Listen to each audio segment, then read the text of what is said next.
क्या आपका जीवन खुशहाल नहीं? बिजनेस है कि बढ़ता नहीं? शेयर खरीदो, मुनाफा नहीं? शरीर है, तंदुरुस्त नहीं? शादीशुदा हैं लेकिन संबंध नहीं? जीवन तो है लेकिन खुशहाल नहीं? घर का सपना साकार नहीं होता? विदेश का वीजा नहीं मिलता? अपना करियर गोलमोल? बच्चों का भविष्य डामाडोल? हुनर है, कामयाबी नहीं? कलाकार हैं, शोहरत नहीं? कदम तो हैं पर रास्ते नहीं? सोचिए, समझिए, आखिर कारण क्या है? मिले विश्व प्रख्यात ज्योतिषाचार्य श्री पी.के. सरना जी से। देश विदेश में अब तक हजारों कुंडलियां एवं हस्तरेखाएं देख उनका दोष निवारण कर लाखों लोगों का भाग्य उत्थान कर चुके हैं। 2 दशकों से ज्योतिष शास्त्र, वास्तु शास्त्र एवं हस्तरेखा के गहन शोध एवं अध्ययन के चलते अद्वितीय पुस्तक की रचना भी की। Dictionary of significators in astrology. जन्म तिथि एवं समय की सही जानकारी न होने पर भी स्थिति एवं समय चक्र आकलन द्वारा कुंडली तैयार कर समस्याओं का समाधान करते हैं। जीवन अनमोल है, इसे बेहतर और खूबसूरत बनाएं। देखें, जानें ग्रहों का संदेश। नमस्कार, मैं शाइना आपका हमारे खास प्रोग्राम ग्रहों का संदेश में स्वागत करती हूँ। दोस्तों, समस्याएं किसके जीवन में नहीं होती, लेकिन इन समस्याओं से परेशान होना समझदारी नहीं है, बल्कि समझदारी इस चीज़ में है कि हमें इन समस्याओं का हल ढूंढना चाहिए। और जी हाँ, ग्रहों का संदेश हम इसीलिए लेकर आए हैं ताकि आपको हम आपकी समस्याओं का समाधान बता सकें, आपको बता सकें कि किस तरह से आप अपनी समस्याओं से छुटकारा पा सकते हैं। और आपकी समस्याओं का हल बताने के लिए हमारे साथ स्टूडियो में मौजूद हैं ज्योतिष, वास्तु और हस्तरेखा विशेषज्ञ श्री पी.के. सरना जी। तो आइए दोस्तों, आपके समय को ज़्यादा बर्बाद न करते हुए आपकी मुलाकात करवाते हैं पी.के. सरना जी से। सरना जी, आपका हमारे स्टूडियो में बहुत बहुत स्वागत है। नमस्कार। सरना जी, जैसा कि अभी हमने अपने दर्शकों को बताया कि आप ज्योतिष, वास्तु और हस्तरेखा विशेषज्ञ हैं, तो सबसे पहले मैं जानना चाहूँगी कि ज्योतिष, ये वर्ड बहुत फेमस है और हमारे सारे दर्शक, लगभग सारे ही दर्शक जानते होंगे कि ज्योतिष क्या चीज़ है, बट एक्चुअली में जो ज्योतिष है वो क्या चीज़ है, ये ज़रा आप हमें खुलकर बताइए। देखिए, ज्योतिष अपने आप में एक पूर्ण विज्ञान रहा है जी। ज्योतिष को हम 2 आईने में देख सकते हैं। एक, इसको हम साइंस की तरह देख सकते हैं, एक हम इसको धर्म से जोड़ के देखते हैं। जब साइंस की बात करते हैं तो पूरी एस्ट्रोनॉमिकल कैलकुलेशंस रहती हैं। जब इसी को हम धर्म के आईने में डिफाइन करते हैं तो हम ये कहते हैं ज्योतिष ईश्वर द्वारा प्रदत्त ज्योति है। ये वो ज्योति है जिसकी रोशनी में हम मनुष्य के भीतर छिपी संभावनाओं को जानने की कोशिश करते हैं। आगे क्या घटित होने वाला है इसकी हम नापतोल करते हैं।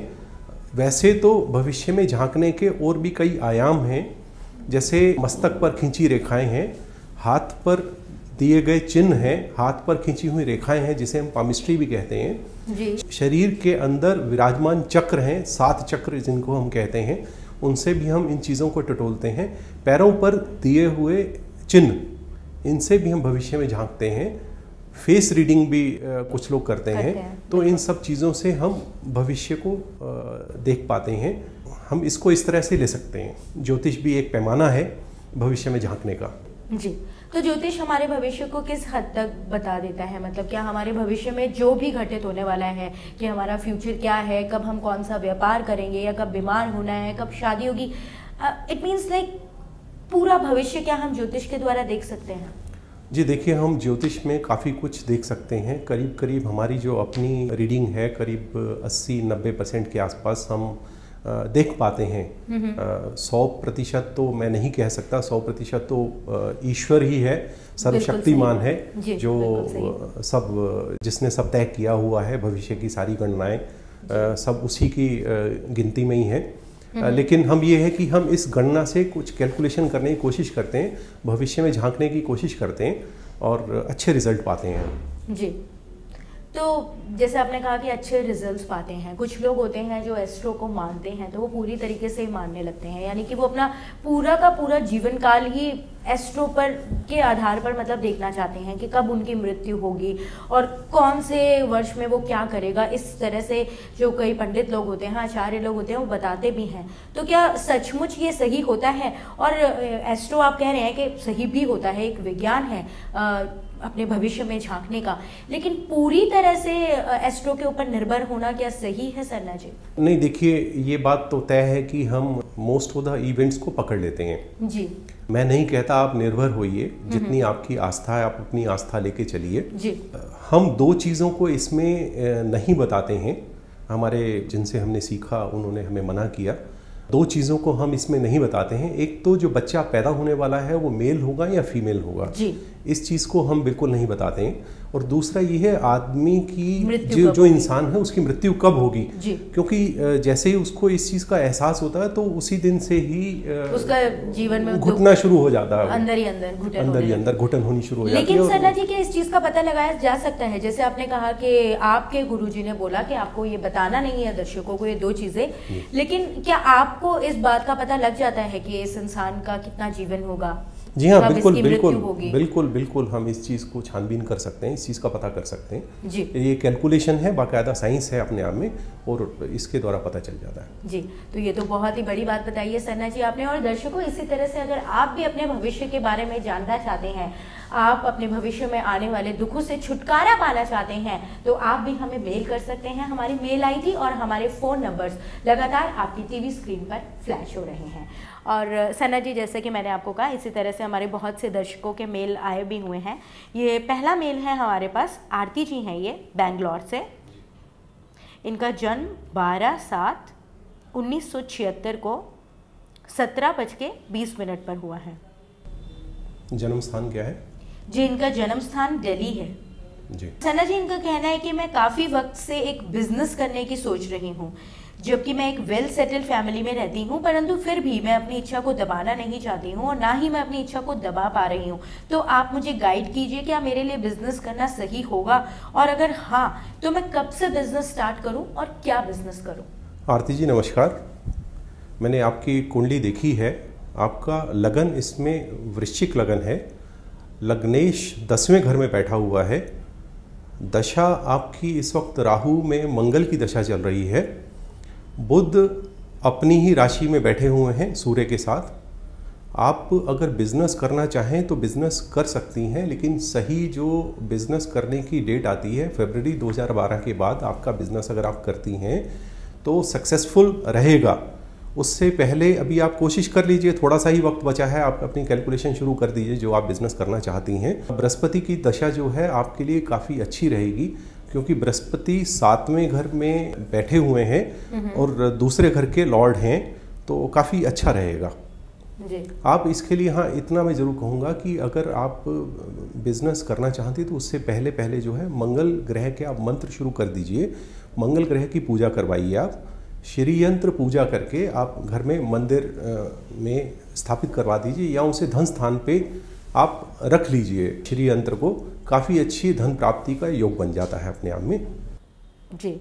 तो सरना जी, आरती जी ने जैसे कि पूछा कि वो क्या बिजनेस करें, तो उनको क्या बिजनेस करना चाहिए? देखिए, जैसे इनकी बृहस्पति की दशा शुरू होगी तो बृहस्पति की दशा में इनके लिए अच्छा है कोई रेस्टोरेंट टाइप या कुछ ऐसा खाने पीने से रिलेटेड जो चीज़ें हैं उनका अगर व्यापार करें तो काफ़ी अच्छा रहेगा।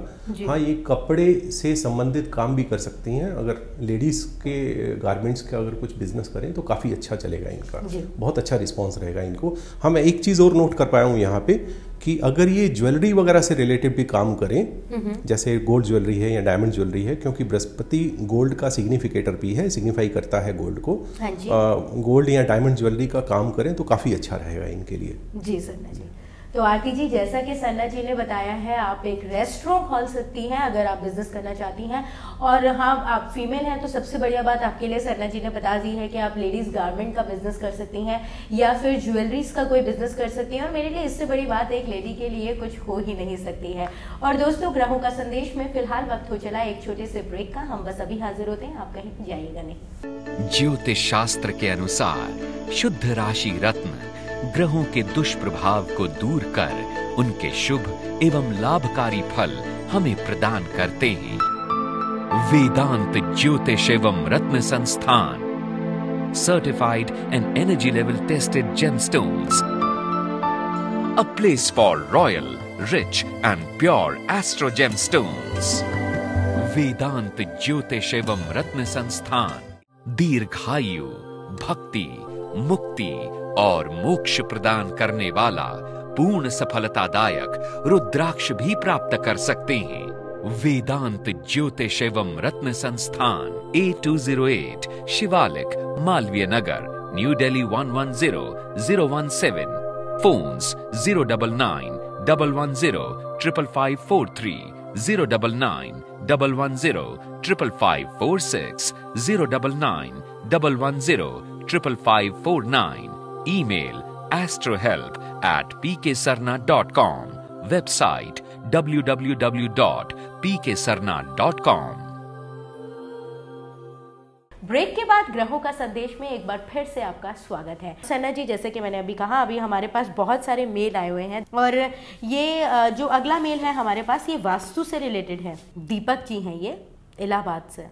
और सन्ना जी ये पूछना चाहते हैं कि मैं ये जानना चाहती हूँ कि जो घर में रखा हुआ मंदिर है वो लकड़ी का होना चाहिए या फिर पत्थर का होना चाहिए, और सबसे बड़ी बात, घर में जो मंदिर है वो किस दिशा में रखा जाना चाहिए? क्या उसे घर के केंद्र में रखा जाना चाहिए या फिर किसी अन्य दिशा में रखा जाना चाहिए? अलग अलग पुस्तकों में इस बात का अलग अलग वर्णन किया जाता है। ये बिल्कुल सही कहा है दीपक जी ने, बल्कि अलग अलग आचार्य जी से भी पूछे तो, इसलिए वो चाहते हैं कि उनको एकदम सही गाइडेंस मिले, इसलिए वो आपसे पूछना चाहते हैं कि वो किस वस्तु का मंदिर बनाए, लकड़ी का या पत्थर का, और उसे कौन सी दिशा में रखें। मैं खासतौर से ये कहना चाहूँगा कि मंदिर के प्रति, जो घर में मंदिर होना चाहिए उसके प्रति व्यक्ति को काफ़ी सचेत रहना चाहिए जी। पहले आप उसकी डायरेक्शन समझ लें कि नॉर्थ ईस्ट सबसे बढ़िया रहता है जी। नॉर्थ ईस्ट में अगर आप मंदिर स्थापित करते हैं तो एक पॉजिटिव एनर्जी का फ्लो पूरे घर में बनना शुरू हो जाता है। आपके घर में नॉर्थ ईस्ट की बनती है स्थिति कि जिसमें आप मंदिर घर में बना सकते हैं तो बहुत बढ़िया है, वरना आप नॉर्थ या ईस्ट डायरेक्शन में भी मंदिर को रख सकते हैं आप। लेकिन बेस्ट, बहुत जो सबसे उत्तम स्थिति बनती है वो नॉर्थ ईस्ट डायरेक्शन की ही बनती है। फिर आपका सवाल ये है कि घर में रखा हुआ जो मंदिर है वो लकड़ी का हो या पत्थर का होना चाहिए। तो मैं इस बारे में ये कहूँगा आपको कि जो नॉर्थ ईस्ट डायरेक्शन है वो जल स्थान कहलाता है जी। और लकड़ी जल में रखी हुई बढ़ती है, जबकि पत्थर जल में रखा हुआ घिसता है। तो आप बढ़ोतरी की तरफ जाइए, आप लकड़ी का मंदिर घर में रखिए, सबसे उत्तम स्थिति है, सबसे बढ़िया बात है ये। और तीसरी बात जो आपने पूछी है कि घर जो है, घर में मंदिर जो है ब्रह्म स्थान पे रखा जा सकता है, नहीं रखा जाता, सेंटर ऑफ द हाउस। तो मैं उस बारे में ये कहूँगा कि जो ब्रह्म स्थान है वो सोर्स ऑफ एनर्जी है, उस स्थान से सारे घर में एनर्जी प्रवाहित होती है। अगर हम मंदिर रख लेते हैं वहाँ पर तो मंदिर पूरी एनर्जी को सोख लेता, अपने में समाहित कर लेता है जी। तो उस मंदिर को आप नॉर्थ ईस्ट डायरेक्शन में ही रखें, आपको ब्रह्म स्थान से भी पूरी एनर्जी मिलेगी और मंदिर जो एनर्जी जनरेट करता है वो भी आपको मिलेगी, तो घर में सबसे बढ़िया उत्तम स्थिति रहेगी। जैसे कि आपने कहा कि अगर हम ब्रह्म स्थान में यानी कि सेंटर में अगर हम मंदिर को रखते हैं तो वो सारी एनर्जी को सोख लेता है, तो ऐसा कैसे पॉसिबल हो सकता है? क्योंकि मंदिर जो है उसमें हम भगवान की जो मूर्ति होती है या फोटोग्राफ्स होती है, कुछ भी, उससे हम विराजमान करते हैं, तो उससे तो एनर्जी फैलनी चाहिए, वो कैसे उसे? देखिए, मैं ये कहना चाह रहा हूँ कि मंदिर से भी एनर्जी रिलीज होती है और ब्रह्म स्थान से भी एनर्जी रिलीज होती है। तो आप दो एनर्जीज को अगर आप इकट्ठा कर देंगे तो बहुत ज़्यादा एक्टिव नहीं हो पाएंगी दोनों चीज़ें। तो बेटर है कि दोनों को आप अगर अलग अलग रखें तो दोनों ही चीज़ों का फायदा दीजिए आप। मंदिर बहुत ताकतवर माना जाता है और वो उस एनर्जी को डेफिनेटली अपने में सोख लेता है, समाहित करता है जी। ये बात तय है जी। और सन्ना जी, दीपक जी ने तो खैर नहीं पूछी है, ये बात मैं आपसे जानना चाहूंगी क्योंकि कई लोग इस चीज़ को लेके कंफ्यूजन में रहते हैं। जो हम घर पे मंदिर बनाते हैं उसमें हमें भगवान की मूर्ति स्थापित करनी चाहिए या फिर फोटो रखनी चाहिए? देखिए, मैं ये कहूँगा कि मूर्ति की जो स्थापना है उसकी जो प्राण प्रतिष्ठा है वो मंदिर में ही पॉसिबल हो पाती है, घर में प्राण प्रतिष्ठा नहीं हो पाती है। तो मैं ये कहूँगा कि आप मंदिर में मूर्तियाँ रखने की जगह आप सिर्फ फ़ोटो रखें। फ़ोटो का भी साइज़ आप 9 इंच के आसपास का रखें तो ज़्यादा अच्छा है। ज़्यादा बड़ा नहीं। एक मंदिर में मैंने कई बार देखा है लोगों के, कोई फ़ोटो बहुत छोटी होती है, कोई फ़ोटो बड़ी होती है। तो बेटर है अगर 9 इंच के आसपास का साइज़ अगर मंदिर में फ़ोटोज़ का रखें तो बहुत अच्छा है, और आप वहीं बैठ के प्रेयर कीजिए शांत मन से, जी भला रहता है। तो सरना जी, जैसे कि आपने बताया कि मंदिर में मूर्तियां नहीं रखना चाहिए, घर के मंदिर में, क्योंकि उनकी जो प्राण प्रतिष्ठा होती है वो एक्चुअल मंदिर में ही होती है, घर के मंदिर में नहीं होती है। लेकिन अगर जो लोग मंदिर में मूर्तियां रखते हैं, क्योंकि हमारे भी बहुत से अभी दर्शक होंगे जिनके घरों के मंदिर में मूर्तियां होंगी, तो क्या उसका हमारे लाइफस्टाइल पे या फिर हमारे जीवन पे कोई बुरा प्रभाव तो नहीं पड़ता है? देखिए, जब हम किसी को प्रॉपर रिस्पेक्ट नहीं दे पाते हैं, जब इसका पूरा मान सम्मान नहीं कर पाते हैं, तो जिसके साथ भी ये रहता है वो अच्छा तो फील नहीं करता है। तो वो एक बहुत कंफर्टेबल स्थिति नहीं है। बेटर है आप उनको सिर्फ फोटो ही रख के करें, किसी के मान अपमान की ऐसी कोई ज़रूरत नहीं है, ऐसी स्थिति ना ही आए तो अच्छा है जी। तो दर्शकों, जैसे कि सरना जी ने कहा कि घर के मंदिर को हमेशा नॉर्थ ईस्ट की दिशा में ही विराजमान करना चाहिए और उसके अंदर मूर्तियां नहीं रखनी चाहिए, क्योंकि मूर्तियों की प्राण प्रतिष्ठा जो है वो बड़े मंदिरों में ही होती है, घर के मंदिरों में नहीं होती है। तो इसलिए अगर आपके मंदिर में भी मूर्तियां हैं तो वो आप उन्हें मंदिरों में स्थापित करवा दीजिए, और अपने घर के मंदिर में, जैसे कि सरना जी ने बताया, 9 इंच की फोटो, 9 इंच के करीब फोटोग्राफ्स जो है भगवान की, वो लाकर आप स्थापित कीजिए। तो उसका जो है आपके जीवन पे अच्छा इफेक्ट पड़ेगा और आपको ज्यादा एनर्जी मिलेगी, जो कि भगवान से, जो एक ईश्वरीय शक्ति से हमें मिलती है। सरना जी, हमारे पास यहाँ पर दूसरे मेल आए हुए हैं। ये स्वाति जी हैं, इनकी डेट ऑफ बर्थ है 14/2/1980। इनका जन्म सुबह 4:40 पे दिल्ली में हुआ है। सरना जी, इनका कहना है कि मेरी मैरिज को करीब 6 साल हो चुके हैं, मैं आज तक कंसीव नहीं कर पाई हूँ और मेरे पति रोज़ शाम को शराब पीकर आते हैं और उसके बाद हमारी सप्ताह में एटलीस्ट 4 बार तो लड़ाई होती ही होती है, और उसके बाद अगले दिन वो मुझसे माफ़ी भी मांग लेते हैं और कभी कभार तो मेरे पैर भी पकड़ लेते हैं, लेकिन कोई फ़ायदा नहीं है, क्योंकि अगले दिन वही सेम स्टोरी दोबारा रिपीट होती है, फिर से हमारी लड़ाई होती है, वो शराब पीकर आते हैं। तो मैं क्या करूँ? प्लीज़ आप मेरी समस्या का समाधान कीजिए और मुझे बताएं कि मैं इस समस्या से कैसे छुटकारा पा सकती हूँ। आपकी कुंडली देखी है और आपका जो लगन है धनु है, बृहस्पति 9वें घर में बैठे हुए हैं जो लग्नेश हैं, और दशा आपकी शुक्र में, शुक्र की चल रही है। शुक्र उच्च का है, 4थे घर में है, चंद्रमा के साथ है। शुक्र जो है कंसीविंग अलाउ करता है, आप शुक्र की दशा में ही कंसीविंग आपकी हो जानी चाहिए, पहली बात तो ये है। मैरिड लाइफ आपकी जो बेटर होगी वो सितंबर 2014 के बाद ही हो पाएगी। अभी तो फिलहाल लगता नहीं है कि कुछ स्थिति में बदलाव आने वाला है, ये स्थिति अभी चलती रहेगी, क्योंकि अभी जो शुक्र में शुक्र चल रहा है आपका, शुक्र बुध के नक्षत्र में होने के कारण जो चलित चार्ट है, बुध उसमें 6ठे घर के लॉर्ड बन जाते हैं और शुक्र खुद चलित में 10वें घर के लॉर्ड हो जाते हैं। तो 6ठा और 10वें का जो योग है बहुत कंफर्टेबल नहीं बनाता है, मैरिड लाइफ को अनकंफर्टेबल कर देता है। आप, मैं इतना जरूर कहूँगा कि आप अपनी सेहत का भी जरूर ध्यान रखें, झगड़ा जितना हो सके टालने की कोशिश करें आप।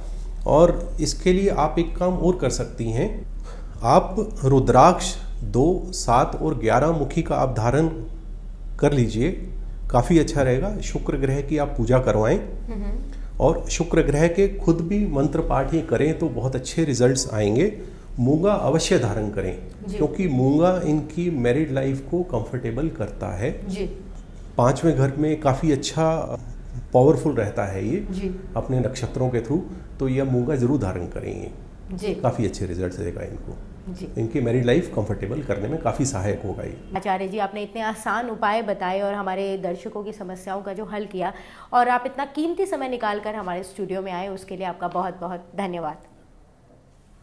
दर्शकों, आज के एपिसोड में फिलहाल इतना ही, लेकिन कल आपसे फिर होगी मुलाकात ग्रहों के संदेश में। लेकर आएंगे आपके लिए कोई नए संदेश और करेंगे आपकी समस्याओं का समाधान, लेकिन तब तक के लिए हमें दीजिए इजाजत। नमस्कार।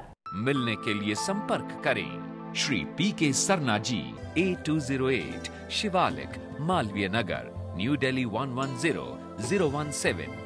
फोन्स 09911055543, 09911055546, 09911055549। Email astrohelp@pksarna.com।